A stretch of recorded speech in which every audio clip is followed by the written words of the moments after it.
Hi, everyone, and welcome to the State of State Schools podcast. I'm your host, John Stamper, Christian author, former homeschooler, and former public school teacher. Once a week, I'll give a quick recap of the most important headlines in education and pull back the curtain on what's really happening in our kids' schools. If you're a teacher, parent, or homeschool family, this podcast is for you. Thanks for listening, and let's get started. Hi, everyone. Welcome to episode number 11. We have 5 headlines to get to, all coming from the week of March 13th. So let's get started. Headline number 1 is a follow-up from a story I've covered previously. It comes from the Christian Post. An Arizona public school district is being sued after terminating their contract with Arizona Christian University over concerns of the university's Christian beliefs. One school board member in the Washington Elementary School District, who identifies as a neurodivergent queer Black Latina, said the university's Christian beliefs, quote, make me feel like I cannot be safe in the school district, end quote. The terminated contract takes away opportunities for future teachers to gain field experience, as well as future recruitment opportunities for the school district. The university's complaint stated that, quote, this civil rights action seeks to protect a Christian university and its students' fundamental rights to religious exercise and speech and to be free from unlawful governmental discrimination simply because of their religious status and beliefs, end quote. The president of Arizona Christian University stated that over the last 11 years, the public school district has welcomed over 100 of the university students and even hired many of them to full-time positions. The school district continually asks for more of the university students because of the quality of their work. The university does require its students to sign a statement of faith, but they also acknowledge that their student teachers must adhere to the school district's guidelines when student teaching. So imagine being one of those university students who've been hired full-time by the school district. Or just imagine being a student or parent in that school district who happens to be a Christian. And here, 3 out of 5 of your school board members view you as harmful to students, harmful to staff, and harmful to your entire district. You've just become an enemy, not because of anything you've done, but simply because of what you believe. You are no longer welcome. This is how I felt when I was teaching in Chicago Public Schools. My teacher training on intersectionality told me that I was oppressive, that I was emotionally abusive, I was intimidating, threatening, that I used children. These are their words. Simply because I'm a white man, I'm a Christian, and I'm heterosexual. Not just me, but staff and students like me. We are the bad guys. We are guilty, we're privileged, we're oppressors. This is wrong. It's dangerously divisive. So I'm glad this Christian university is filing a lawsuit. That seems to be the only way to put an end to this discrimination against Christians. Headline number 2 is another follow-up to a story I covered a few weeks ago from Fox News. A Christian high school in Vermont has been banned from future state tournaments in all sports for refusing to play against transgender athletes. The girls' basketball team at Mid-Vermont Christian School forfeited its state tournament game this year because their opponent had a biological male on its team. The head of school for Mid-Vermont Christian stated it was unsafe and unfair for biological males to play against biological females. The Vermont Principals Association issued their own statement saying their organization, quote, reiterates its ongoing support of transgender student athletes as not only a part of building an inclusive community for each student to grow and thrive, but also as a clear expectation by Vermont state laws, end quote. Vermont's Agency of Education currently allows trans students to use restrooms, locker rooms, facilities, and join sports teams that align with their gender identity, not their biological sex. So here's a hypothetical situation that very realistically could take place in Vermont or anywhere that allows men to compete in women's sports. Let's say, hypothetically, the Christian school has a few 14-year-old freshman girls on the team. And the opposing team has one or two 18-year-old biological males on their team. Have any of you ever seen an 18-year-old varsity male athlete stand next to a 14-year-old female athlete? Like a senior boy and a freshman girl? This is not to disparage female athletes at all. I've coached high school girls and middle school, elementary girls. But generally speaking, there's a huge difference between male and female athletes, generally speaking.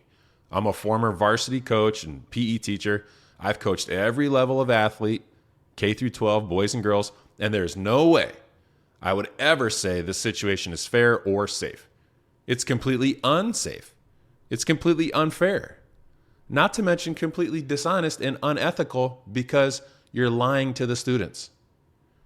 But what the state of Vermont is saying by banning the team is that schools do not have the option to protect that 14-year-old girl. But instead, the state requires that 14-year-old girl to compete against that 18-year-old boy. In essence, they're saying, give us your daughters. Put them in harm's way. Sacrifice their well-being on the altar of transgenderism. And if that girl doesn't like it, it's because she is the one discriminating. She is the one being unfair. She's the one being unsafe. This is backwards. I haven't heard anything about pushback or responses from parents toward the Vermont Principals Association or the Agency of Education, but there should be a huge pushback. God bless those coaches and leadership at Mid-Vermont Christian for standing up for these girls, for truth and for sanity. Headline number 3 comes from the Post Millennial. A health teacher and football coach in Oregon required his high school students to write a story about their sexual fantasies. A screenshot of the assignment was posted on Facebook and shared with parents at the high school. The assignment description reads as follows, quote, "You will write a short story of a paragraph or two. This story is a sexual fantasy that will have no penetration or any kind of oral sex. You will choose 3 items to use in your story: romantic music, candles, massage oil, feather boa, flavored syrup, etc. Your story should show that you can show and receive loving physical affection without having sex," end quote. Apparently, this teacher has issued assignments like this before. One parent told of a previous assignment titled, quote, "With whom would you do it?" end quote. For this particular assignment, students were given a list of various sexual activities, and next to each activity, they had to write down the initials of a classmate with whom they'd like to perform each sexual activity. This is sickening, disgusting. One parent said about the assignment, quote, "Can you imagine having to look your teacher or coach in the eye, knowing he has knowledge of your most intimate imaginations? This has no business in school or anywhere else," end quote. The health curriculum being used by the school is called Our Whole Lives, or OWL, OWL, and it is endorsed by the Oregon Department of Education, but it is not part of the required curriculum. It's not clear yet if these assignments are even part of that curriculum. So this is perverted. It's creepy. It's inappropriate, immoral. It's just wrong. And again, by the time parents find out about it, it's too late. It's after the fact. And this isn't even required instruction. It's totally optional. And of all the things a health curriculum could include, this school, this teacher, goes with sexual fantasies of minors. So how could this have been prevented? Well, normally I'd suggest having parents be part of the curriculum adoption process to catch stuff like this. But this assignment may not even have been a part of that curriculum. It may have just been entirely made up by the teacher or coach. So this story just reinforces the fact that parents should always have the final say on when, where, and how topics like sex are discussed, whether that be at school or at home. Now, I'm not talking about the biology of sexual reproduction. I'm talking about sexuality. My vote is that it should always be discussed at home, There's really no academic value to discussing sexual material like this. Headline number 4 comes from Spectrum News 1. A new bill has been proposed in California that would require teachers and school staff to notify parents if their child identifies as transgender at school. Assembly Bill 1314 is, quote unquote, simple and straightforward, according to Assemblymember Bill Asaley, who introduced the bill.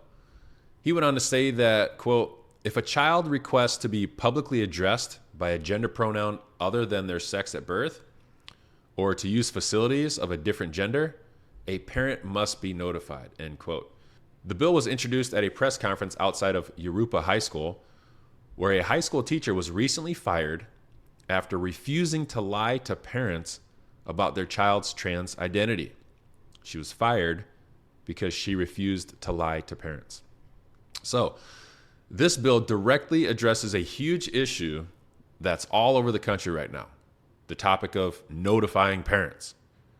It seems like common sense, but huge amounts of teachers, principals, and school counselors want to keep trans identities a secret from parents. So my questions moving forward are teachers required to use preferred pronouns for students if their parents request it? What happens if teachers refuse to use those preferred pronouns? Are trans students allowed to use whatever bathroom or locker room they want? And can boys play on girls' sports teams?